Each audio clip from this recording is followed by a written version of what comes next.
The week-long assault on the Syrian city of Homs continues, government forces pounding the neighbourhood of Bab Ammar with artillery and rocket fire. Activists say more than 80 people have died in the violence across the country over the past 24 hours, and that more than 6,000 people have been killed so far in this 11-month-long uprising up against President Bashar al-Assad. Robert Bekhazi is a supporter of the Assad regime and a public voice at pro-regime rallies in Melbourne. Yesterday he spoke with James Carleton. The media's oversimplification of the issues in Syria, it's being presented as a Hollywood-inspired good versus evil battle.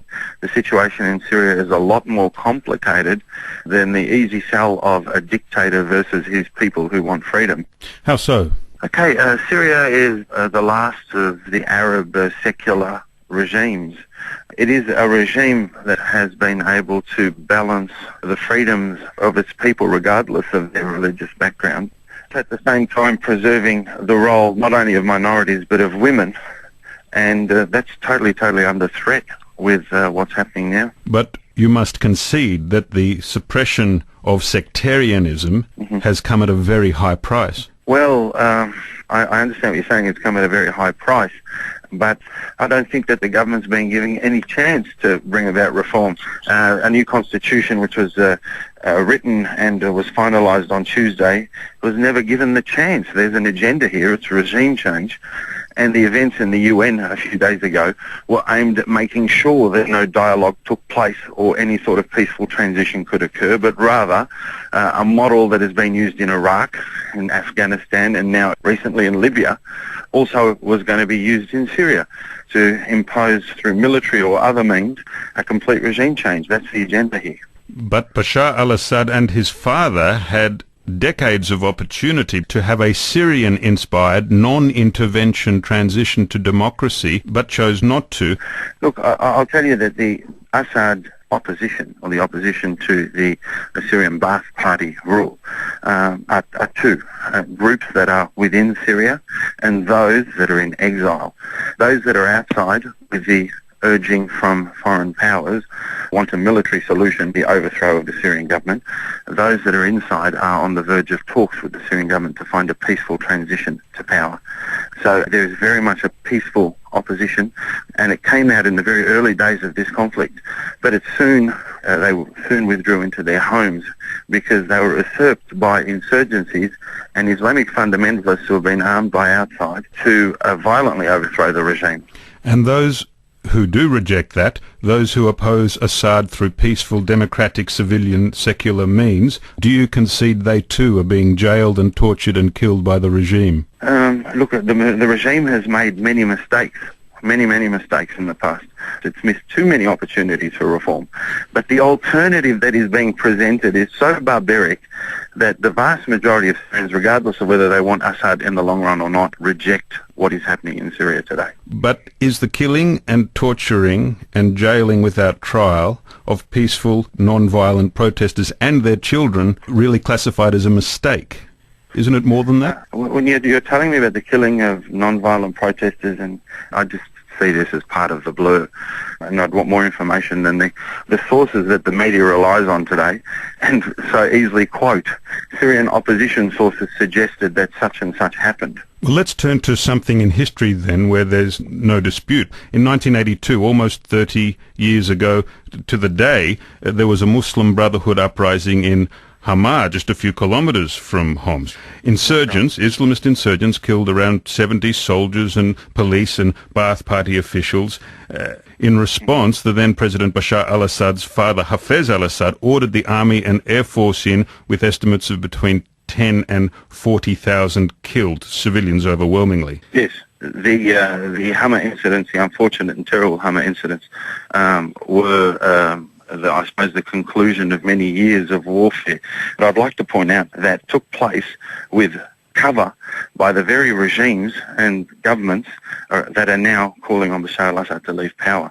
So it was with US acquiescence and it was with Saudi support that the Syrian government took on and fought the Muslim Brotherhood at the time. Western hypocrisy aside, though, should Hafez al-Assad's son, the current President Bashar, repeat that brutal response? Because, as you say, it destroyed the resistance, it destroyed the Muslim Brotherhood for more than a decade. If you're able to understand the Arabic language and you watch the satellite stations, you will hear the endless numbers of callers asking the Syrian government and the Syrian army why it has not as yet acted decisively to free them from what they consider to be a reign of terror in neighbourhoods of Homs and other cities.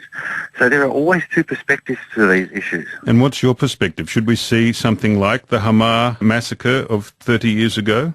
Absolutely not. I don't think that the Syrian government is doing anything of the sort. But at the same time, as a Lebanese of Christian background, I see the fate of the Christians of Iraq, and I fear for the 2.5 million Christians and many millions of other minorities in Syria if Islamists are to take power, and I fear the spill-on effect that it will certainly have when it comes to Lebanon. So what I want to see is the West stop treating the Middle East as though it's some chessboard and move away from a model of arming Islamists. Why are we making the same mistakes again? Why are we fighting in Afghanistan the very people that we're supporting in Syria? And regardless of how awful the Syrian regime is, the alternative is many times worse. But doesn't Syria already back Islamists in the form of Hezbollah in Lebanon? Hezbollah are not an Islamist organisation. It actually comes from a very non-radical version of Shiite Islam that is very accepting of the presence of other groups within society. But it is not a secular party, and Hezbollah is also supported by the mullahs and the supreme commander in Iran, which is, of course, the very antithesis of secularism. Well, yes, it does have its ties to particularly its spiritual ties to Iran in the same way that the Australian Catholic Church has its ties to the Vatican. And I can't accept it as being classified as a terrorist force in any way. If Lebanon can be a multi-faith democracy, why can't its neighbour Syria? It is. Syria is a democracy?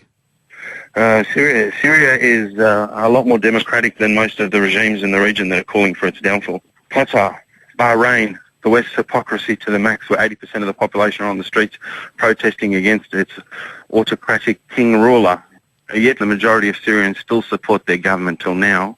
On what basis do you make the claim? I'm sure Pyongyang says the people of North Korea overwhelmingly support their president. I can just go by BBC statistics that showed that 55% of the Syrian people support their president, and that was barely 3 weeks ago. So why then do you think he got 98% of the vote at the presidential election? Look, I'm not going to dispute to you that Syria is far from the idealistic model of what a democratic society looks like.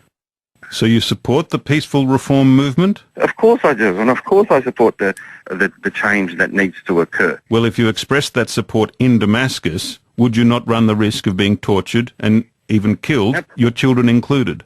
Absolutely not. There are many people doing so. So are you saying that it's perfectly safe to peacefully and publicly oppose the Assad regime from within Syria without any inhuman reaction from the government? I think that's a big ask. You know, I'd have to be on the ground to be able to make a call like that. What I do see, even on Syrian state television, are members of the opposition openly calling for reform, and some of them even calling for a change of president. Robert Bekhazi, a supporter of the government of President Bashar al-Assad. And James has also been talking to members of the anti-Assad organising committee in Australia, and on Monday we'll hear from those supporting the uprising.